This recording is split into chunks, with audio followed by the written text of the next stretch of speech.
ጥዕና ሃበልና ዝኸበርኩም ተኸታተልትና ኣብ ወንበር ውድብ ዓረና ዓንዶም ገብረስላሴ መራሒ ልፍንቲ ውድባት ፖለቲካ ኢትዮጵያ ማለት እውን መድረኽ ካብውን ተመሪጹ ኣብ ውድድር ብሽክሌታ ትግራይ ኮነ ኢትዮጵያ ደሚቓ ዘላ ጽጌ ካሕሳይ ዝብሉ ኣብ ናይ ሎሚ ምድላውና ናባኹም ነብሎም እዮም።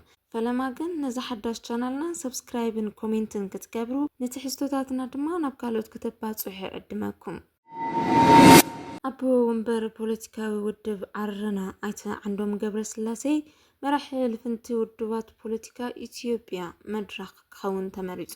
ናይ ኢትዮጵያ ፌደራላዊ ዴሞክራሲያዊ ሓድነት መድረኽ ኣብ ኢትዮጵያ ናይ ብሄር ብሄረሰባት ፈላማይ ልፍንቲ ፖለቲካዊ ውድባት ኮይኑ መበል 17 ስሩዕ ሓፈሻዊ ጉባኤኡ ኣብ ዝዛዝመሉ ናይተ ዓንዶም ገብረስላሴ ኣብ ወንበር መድረኽ ገይሩ ሸይምዎ ኣሎ። ናይ ኢትዮጵያ ፌደራላዊ ዴሞክራሲያዊ ሓድነት መድረኽ ካብ 4 ክልላት ኢትዮጵያ ናይ ዝተዋፅአ 4 ፖለቲካዊ ውድባት ልፍንቲ እዩ።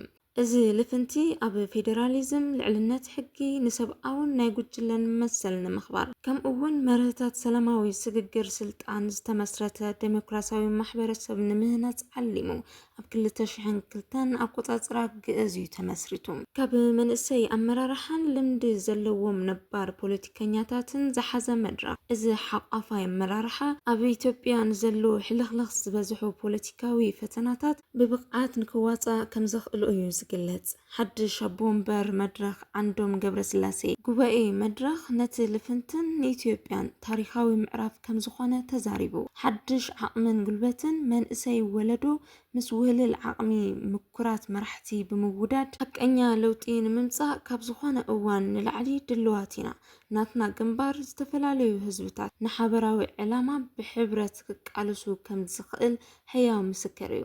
እዚ መድረኽ ብምስፋሕ ኣብ ቀጻሊ ዝካየድ መረፃ ተኣማኒ ሰላማውን ዲሞክራሲያውን ኮይኑ ንክካየድን ዝበለጸ ኣማራፂ ውድብ ኮይኑ ንክቐርብን ቆሪፅና ተላዒልና ኣለና ኢሉ ኣይተ ዓንዶም ገብረስላሴ ኣብ ግዜ ዘበነ ስልጣን ብሕወሓት ዝምራሕ ኢህወደግ ብ1996 ኣቆፃፅራ ግእዝ ተምሃሮ ዩኒቨርሲቲ አዲስ አበባ እንከሎ ድሕሪ መረፃ 1997 ኣብ ልዕሊ ተጋሩ ይፍጸሙ ዝነበሩ ብሄር ተኮር መጥቃዕትታት ፖለቲካዊ ምንቅስቃስ ንክካየድ ደሪኾሞም ብ1999 ኣብ ዩኒቨርሲቲ አዲስ አበባ ድሕሪ ምምራቑ ኣብ ድምፂ ወያነ ትግራይ ይሰርሕ እኳ እንተነበረ ኣብ 2002 ኣቆፃፅራ ግእዝ ኣብ ነቑጣ መረፃ ተንቤን ንውድብ ዓረና ወኪሉ ተወዳዳሪ ባይቶ ክልል ኮይኑ ብምምፁ ካብ ድምፂ ወያነ ክለቅቕ ተገዲዱ እዩ። ፖለቲካዊ ውድብ ዓረና ኣብ መጀመርታ 2000 ኣቆፃፅራ ግእዝ ንገዲም ፖለቲከኛ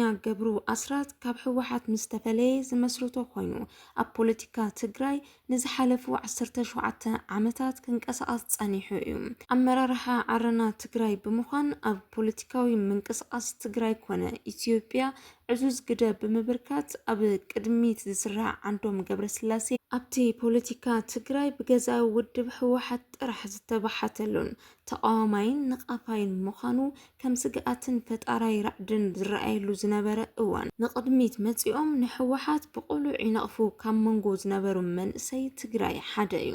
ብሰንኩ ድማ ከቢድ ካብ ስራሕ ናይ ምምዝባልን ስራሕ ምስኣንን ኣጋጢምዎ እዩ።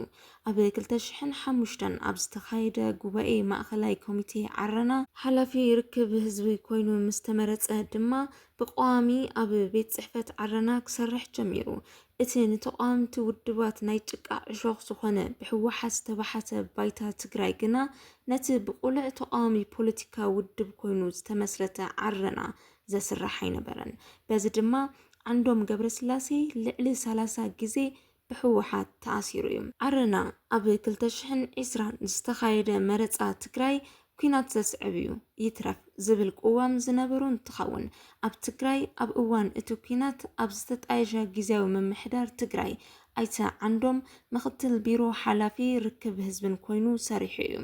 ሻቡ ሓይልታት ኣምሓራ ኣብ ትግራይ ፀታዊ ዓመፅ ይፍጽሙን ንብረት ይዕንውን ምህላዎም ንጋዜጠኛታት ብምዝራቡ ግና ካብ ስራሕ ከም ዝተሰጎገ ይዝከር። ፖለቲካዊ ውድብ ዓርና ኣብ መወዳእታ ነሓሰ 2023 ኣብ ርእሰ ከተማ ትግራይ መቐለ ኣብ ዘካየዶ 5ይ ስሩዕ ጉባኤ ናይ ኣመራርሓ ለውጢ ብምግባር ሓላፊ ርክብ ህዝቢ እቲ ውድብ ኮይኑ ከገልግል ዝጸንሐ ኣባል ማእኸላይ ኮሚቴ ዓንዶም ገብረስላሴ ኣብ ወንበር እቲ ውድብ ገይሩ ከም ዝሾሙ ይፍለጥ። ውድብ ዓርና ኣብ ራብዓይ ጉባኤኡ ብ2017 ኣቆጻጽራ ኣውሮጳውያን ንኣይተ ኣብርሃ ደስታ ኣብ ወንበር ገይሩ ሸይምዎ ነይሩ።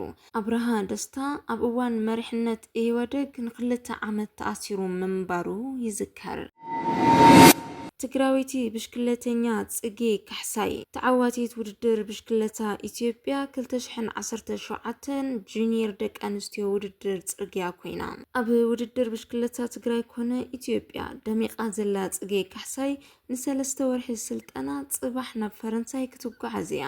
እታ ገና ጓል 11 ዓመት እንከላ ኣብ ትግራይ ከተማ ዓዲጉዶም ን5 ደቂቃ ብሓደ ብር ሳይክል እናተኻረየት ንብሽክለታ ዝመለኸታ ጽጌ ካብ ዓዲጉዶም ናብ መቐለ ካብ መቐለ ናብ መላእ ኢትዮጵያ ካብ ኢትዮጵያ ናብ ኬንያ ደቡብ ኣፍሪቃን ሩዋንዳን ከይዳ ብምውድዳር ሽም ኢትዮጵያ ክጽዋዕ ገይራ እያ። ጽጌ ካሕሳይ ቅድሚ ኩናት ትግራይ ናብታ ዓይኒ ዘውደቐትላ ጋንታ መስፍን ኢንዱስትሪያል ኢንጂነሪንግ ተጸምቢራ ብብርኪ ትግራይ ኣብ ዝተኻየዱ ናይ ጁኒየር ውድድራት ክትዕወት ጸኒሓ እያ። ኣብ 2020 ደማዊ ኩናት ትግራይ ምስ ተወልዐ ግና ኣብ ውድድር ሳይክል ዘይኮነስ ከም ኩሉ ትግራዋይ ህይወት ናይ መቕጻልን ዘይመቕጻልን ብድሆ የጋጢምዋ። ካብቲ ኩናት ካብ ብሱል ጥረ ኮይና ዝወፀት ጽጌ ኣብ 2024 ኣብ ኣዲስ ኣበባ ኣብ ዝተኻየደ ቻምፒዮን ኢትዮጵያ ብምስታፍ ኣብ ናይ ጁኒየር ደቂ ኣንስትዮ ኣብ ናይ ጽርግያ ኣብ ናይ ውልቂ ናይ ግዜ ውድድርን ቀዳሚቲ ብምዃን ዘውዲ ቻምፒዮን መላ ኢትዮጵያ ደፊኣ እያ። ኣብዚ ዓመት ኣብ ዝሓለፈ ወርሒ መጋቢት ኣብ ትግራይ ኣብ ዝተኻየደ ውድድር ጁኒየር ዙር ትግራይ እውን ካብ 5 መድረኻት ኣብ 4 መድረኻት ቀዳሚቲ ብምውፃእ ኣብ ሓንቲ መድረኽ ከዓ ካልእቲ ብምውፃእ ነቲ ተዳልዩ ዝነበረ 3 ሽልማታት ናይ ዓቐበት ናይ ቅጽበታዊ ውድድርን ናይ ግዜን ብዓብላሊ ፍልሊ ከም ዝተዓወተትሉ ይዝከር። ሻቡ ጋንታ መስፍን ኢንዱስትሪያል ኢንጂነሪንግ እውን ብጋንታ ቀዳሚቲ ብምዃን ነቲ ውድድር ዛዚማቶም።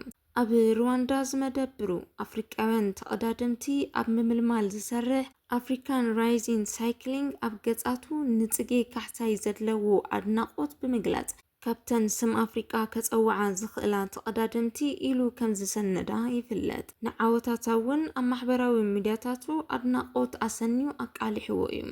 ጽጌ ናብዚ ውድድር እዚ ቅድሚ ምእታዋ ኣብ ሩዋንዳን ኣብ ደቡብ ኣፍሪቃን ንናይ 2 ሰሙን ናይ UCI ናይ ትምህርቲ ዕድል ረኺባ ነይራ። ኣብ ሩዋንዳን ኣብ ደቡብ ኣፍሪቃን ጎኒ ጎኒ ትስልጠና ኣብ ዝግበር ዝነበረ ውድድራት እውን 2 ግዜ ቀዳሚቲ ወፂኣ ነይራ። ጽጌ ካሕሳይ ኣብ ትግራይ ኣብ ዝተኻየዱ ውድድራት ብተደጋጋሚ ኣብ ፖድዮም ደይባ ነጊሳ እያ። ብዓቢኡ ኣብ 2024 ሻምፒዮን መላ ኢትዮጵያ ኣብ ናይ ጽርግያን ናይ ውልቂ ናይ ግዜ ውድድርን ቀዳሚቲ ኮይና እያ ውድድራ ዛዚማ። እዚ ከዓ ኣብ 2024 ኣብ ኬንያ ኣብ ዝተኻየደ ቻምፒዮን ኣፍሪቃ ኣብ ናይ ጁኒየር ደቂ ኣንስትዮ ንሃገራዊት ጋንታ ኢትዮጵያ ንኽትውክል ኣኽኢልዋ። ኣብቲ ውድድር ኣብ ናይ ውልቂ ናይ ግዜ ውድድር ሳልሰይቲ ብምውፃእ ተሸላሚት መዳልያ ነሓስ ክትከውን እንከላ ኣብ ናይ ጽርግያ ውድድር ከዓ ራብዒት ወፂያ። ተዓዋቲት ውድድር ብሽክለታ ኢትዮጵያ 2017 ጁኒየር ደቂ ኣንስትዮ ውድድር ጽርግያ ጽጌ ካሕሳይ እዞም ክሳብ ሕዚ ዝተጎናጸፈቶም ዓወታት ነቲ ጽባሕ ክትበጽሖ እትብህጎ ሕልማ ዘብጽሑ ኣናእሽተይ ዓወታት እዮም። እዛ ኮኸብ ብሽክለተኛ ዓወታታ ኣብ ትግራይ ኣብ ኢትዮጵያ ወይ ኣብ ኣፍሪቃ ጥራይ ተሓፂሩ ክተርፍ ኣይትደልን። ባህጋ ልዕሊ እዚ እዩ። ሕልመይ ከምቲ ቢንያም ግርማይ ኣብ ዙር ፈረንሳይ ቀዳማይ ብምውፃእ ነቲ ክብሪ ዝበቕዐ ቀዳማይ ኣፍሪቃዊ ዝኾነ ኣነ ከዓ ኣብ ዙር ፈረንሳይ ዝተዓወተት ቀዳሚቲ ኣፍሪቃዊት ክኸውን እዩ ሕልመይ ትብል። ዝኸበርኩም ተኸታተልትና ንሎሚ ዝበልናዮም ምድላዋትና እዚኦም ነይሮም። ነዚ ሓድሽ ቻናልና ሰብስክራይብ ብምግባር መደብና ከተባጽሑ ላወበኩም። ንሎሚ ብቅዕና ኣለና። ሰላም።